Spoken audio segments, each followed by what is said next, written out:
Shalom. All praises, honor, and glory unto Yahweh, Basham Yahweh, Basham Raka Kodash, double honor to the elders and the apostles of the great millstone, and salutations to all the sincere camp. And this is your brother Abawan back again with another video through the spirit and power of Yahweh, Basham Yahweh. The book of Joel 2, verse 1. Blow ye the trumpet in Zion, and sound an alarm in my holy mountain. Let all the inhabitants of the land tremble, for the day of Yahweh cometh, for it is nigh at hand. And that is really, what we are out on the highways and byways, and what we are doing this videos for. Because the day of the Most High Yahweh Hashem Yahushua is coming upon the earth, and we being His messengers, right? And it's been a long time since I've gone into or even read this precept, so let me just read it. Right, Amos 3, verse 6. Shall a trumpet be blown in the city, and the people not be afraid? Shall there be evil in a city, and Yahweh hath not done it? And I believe this is self-explanatory, right? When the trumpet is blown, it is blown as a warning to the people that are in the city. You have things like amber alerts, hurricane warnings, even tornado warnings, even to this day, right? And this trumpet, is a proverb, a deep dark saying that what is actually going into is the prophets and like the prophesying the meaning of the Lord and the message that we are giving to our people from the Most High Yahweh Hashem Yahushai, which is why if you go to the book of Amos 3, verse 8, the lion hath roared, who will not fear? Yahweh of power hath spoken, who can but prophesy? Okay, so okay, as I jumped a verse. Let me start from the top. Amos 3, verse 6. Shall a trumpet be blown in the city, and the people not be afraid? Shall there be evil in a city, and Yahweh hath not done it? Surely at the one Yahweh will do nothing, but he revealeth his secrets unto his servants the prophets. That is how it shows you that the trumpet that is being spoken about here isn't an actual trumpet, but rather the word of the Most High, Yahweh Hashem that is coming out of the mouth of the prophets, which are the mouthpiece for the Most High, Yahweh Hashem, right? And that's why if you go to the book of Habakkuk, the second chapter, it says, write this upon tables and make it plain, that he may run that readeth it. Because these words that we are giving unto our people, this word is like he's blowing the trumpet. And once you hear this trumpet, and the trumpet is basically warning our people, right? Repent, repent, for the kingdom of the Most High Yahweh Hashem is at hand. Amos 3, verse 8. The lion hath roared, who will not fear? And the one Yahweh hath spoken, who can but prophesy? Right, so there, when you hear the word of the Most High, you're supposed to take that as law, basically, because that's exactly what it is. This is showing your faith in those words, because not only do you fear the Most High, Yahweh Hashem Yahushai, but you fear, and what I mean by fear, I mean you have reverence for the words of the Most High, Yahweh Hashem Yahushai, which is why, which is why we heed, we do the words of the Most High, Yahweh Hashem Yahushai, right? And this is there isn't more going into it, but basically the point is this is what, like I said, the prophets of the Most High have been put on the earth to do, to prophesy, to spread and to blow the trumpet and to warn our people, mainly the elect, right, of the nation of Israel, about the things that are to come upon the earth, and to give the nations their judgments. That's why the scriptures say, and let's go to that in the book of Psalms, right? Psalms 149, I believe. Here it is. So this is the book of Psalms 149, verse 9. To execute upon them the judgments written. This honor have all his saints. Praise Yahweh. And even though we're not yet at the time where we can actually execute these judgments, at least what we are doing right now is we are giving the nations their judgments. And don't be surprised if these judgments, and of course it will happen. Let me not say don't be surprised. It will happen that these judgments that you see yourself, giving to all the nations, or you tell Israel that they are going into slavery, they tell the other nations they are going into slavery as well. They are going to be servants under the Israelites. That you will end up being the one enforcing those judgments, right? Because When that time comes, he will have that power from the Most High, Yahweh Hashem Yahshai, and we will rule these nations with, as it is written, a rod of iron. That's going into the book of Psalms, the second chapter. But let's stay on topic, right? We are here to give that warning to our people, to blow the trumpets, concerning the things that come upon the earth, concerning prophecy. And the major prophecy that is going on right now is that the day of the Most High, Yahweh, it is closer and closer. It is nearer and nearer. We're finally almost here at the coming to the return of our Lord Yahushua and the end of this kingdom. So Joel 2 verse 2, a day of darkness and of gloominess, a day of clouds and of thick darkness, as the morning spread upon the mountains, a great people and strong. There hath not ever been ever like a like, neither shall be any more after it, even to the years of many generations. This is of course talking about the nuclear missile, because once these missiles are launched all over the earth, it's going to be a great destruction like never seen before. And you are never going to see that kind of destruction again. Because of course, Esau is the end of the world and Jacob is the beginning of it that followeth. And the kingdom that are people, the Israelites, you so-called Negroes, Latinos, and Native American Indians will establish will be perfect, and no need for a great army like this ever raising up again, right? Because, I'm saying because a lot, but just to get the point across, during that time it is even written, they shall beat their swords into plowshares and their spears into pruning hooks, right?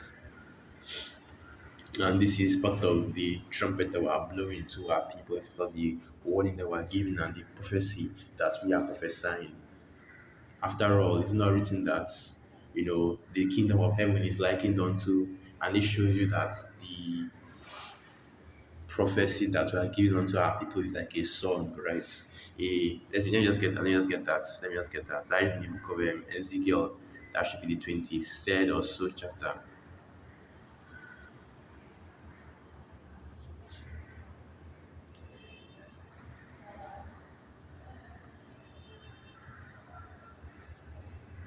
Let me just go to it. I think it should be Ezekiel 23. And I always forget the exact chapter. Nope. Hold on.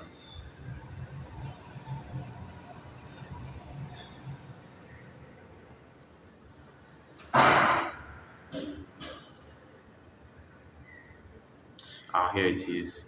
It's Ezekiel 33. So this is the book of Ezekiel 33, verse 32. And lo, thou art unto them as a very lovely song, or one that had a pleasant voice. And hold on. Let me go to the top, because it's actually a very good precept to go into. And it's speaking of the exact same thing that this video is based off, which is, hold on. Let me start from the top. Ezekiel 33, verse 1. Again, the word of Yahweh came unto me, saying, Son of man, speak unto the children of thy people, and say unto them, when I bring the sword upon a land, if the people of the land take a man of their coast and set him for their watchman, right? And the ones that blow the trumpet, the watchmen. If in the ancient world you had the watchmen on the top of the towers, right, and always watching for, whether it's enemy invasions, whether it's even the weather and different feast and high holidays and things like that. And we have that same or these same watchmen being the men of the Lord at this time, on the high tower, watching to warn the people in the city of anything that is coming. Continue on, Continuing on Ezekiel 33, verse 3. If when he seeth the sword come upon the land, he blow the trumpet and warn the people. And this is really a parable.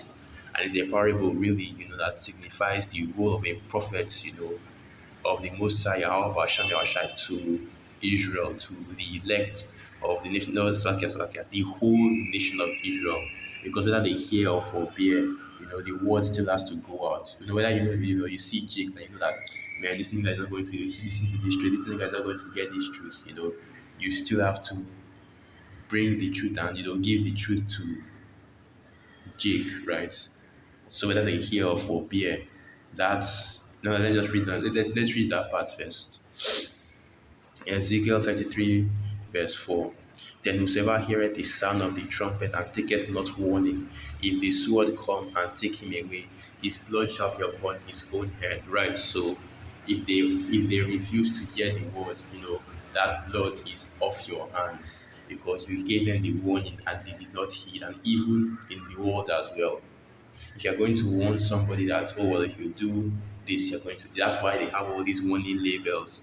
All these companies put all these warning labels. That's why you see, if you black and mild cigarettes, right? You always see smokers are liable to die young on it. And that's just a warning label. The cigarette companies put that on it and be like, just leave it there. Like, we already give them warning. Nobody can sue the cigarette companies now and say, oh well, because my client was smoking them, he got lung cancer or he died. Nobody can sue cigarette companies anymore because they put that warning label. At your own risk, smokers are liable to die young. They already told you. So that's what they call plausible deniability, because, and this is me going into something else, but just bear with me for a second. These cigarette companies, they already know how dangerous it is to smoke, but these nicotine addicts are making them billionaires. So what do they care, right? And it's the same idea here. Once we have given you that warning, and once I give you that warning, the responsibility, to either heed the warning and live, or to ignore it and die, is now upon your own head. You can't blame the men of the Lord and say, oh, well, you didn't warn us hard enough. You didn't try enough to warn, because that's what a lot of Jacob will be doing. They'll be trying to blame the brothers for not warning them well enough. Oh, well, if you had done what, because really, what more do you want, the brothers, the apostles to do? They've been doing videos week in and week out, going out to the highways and byways, reporting every. Brothers are doing videos multiple times a day right now. You know, there isn't any more that's realistic. There isn't any more that people can. Let me not say that. You can never go too far with this truth, but you know, it's already coming. It's already coming to the point where brothers are putting in maximum effort in this thing. So anyway, continuing on. Let me stop myself before I go into something else now. Because I actually want to stick to this topic. Ezekiel 53 verse 4.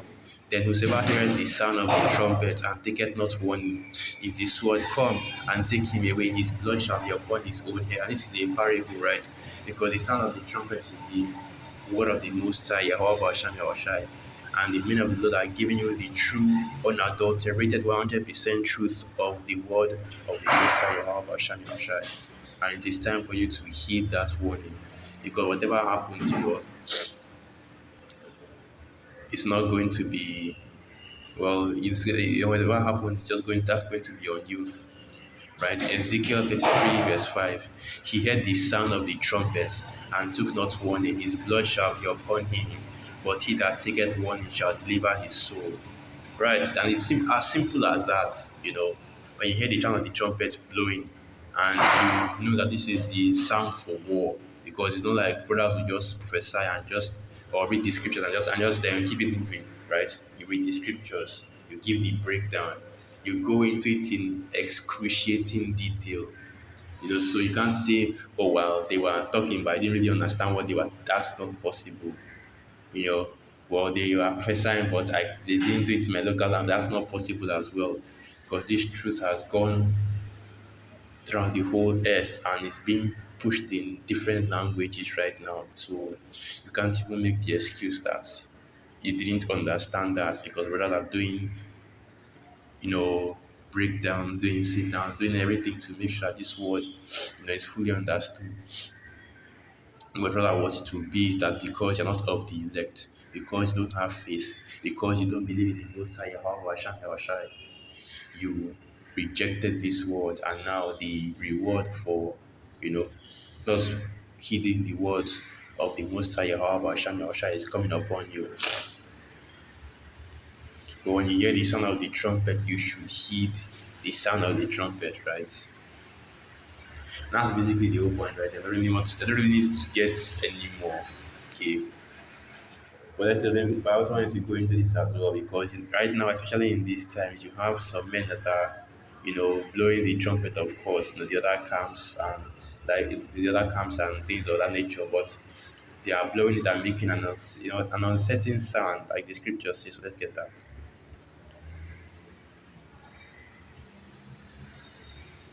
First Corinthians 14, verse 8. For if the trumpet give an uncertain sound, who shall prepare himself to the battle? And this is really going into, speaking in tongues, right? First Corinthians 14, verse 9. So likewise, ye except ye utter by tongues words easy to understand, how shall it be known what is spoken? For ye shall speak into the air. And this is really speaking about talking in tongues, because you have these wacky Christians that will tell you that if you are speaking in you are speaking in tongues, that is, you are speaking gibberish basically. You are going about shaka lama dama, that kind of thing, instead of actually speaking in tongues, which basically just means speaking in a different language, right? But what this is showing you is that first and foremost, the prophecies and the words of our prophesy has to be able to be understood by our people, right? By Jake, so-called Negroes, Latinos, and Native American Indians, and the scattered elect that are scattered throughout the four corners of the earth. And more importantly, you have to make sure that the trumpet they are blowing is in the right tune, meaning that we are prophesying the 100% truth of the Most High Yahweh, Yahweh Basham Yahweh Shai, because you have a lot of these other camps that they aren't really pushing the 100% truth. They are not really going into every single part of the scripture, whether it's in prophecy, declaring the name of the Most High Yahweh Hashem Yahushai, what the next major prophecy is, and they're breaking down scriptures wrong, twisting up scriptures because they don't have the 100% truth. And that's why you see that when it comes to some doctrines, it's always they have some doctrines, they're doing it right, it's correct, and then the next doctrine is completely bugged out, okay, to the point where even Christians can pick out the flaws. And I'm thinking about Sikari right now. It's sad when Buka does a rebuke video about you because you said that the Apostle Paul, right, he's not a man of the Lord. That shows you, man. And that's a sad thing to see. The day Avoka, takes a dog against the Hebrew Israelites, even if it's not great milestone, it shouldn't even be possible, right? But anyway,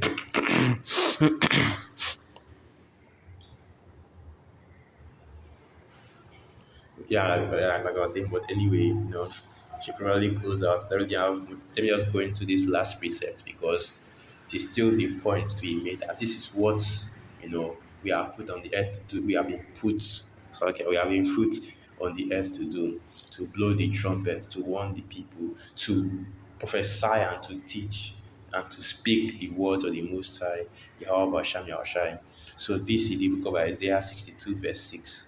I have set watchmen upon thy walls, O Jerusalem, which shall never hold their peace day nor night. Ye that make mention of Yahweh, keep not silence, and give him no rest till he establish and till he make Jerusalem a praise in the earth. Right, so Lord willing, through the spirit and power of Yahweh, Hashem Yahshua, if we be of that number, we keep on pushing, keep on prophesying, we keep on teaching up until either Jacob's trouble or the kingdom comes, right? That's really what we are going to be keep on doing till kingdom come, kind of thing. That's what the men of the Lord, the prophets have been put on the earth to do. So with that, once again, all praises, honor, and glory unto Yahweh, Ba'asham Yahweh Ba'asham Rakak Wadad, Wa Abad Babal, and through the Spirit of you, Akia Manju Akwatwa edified, Shalom.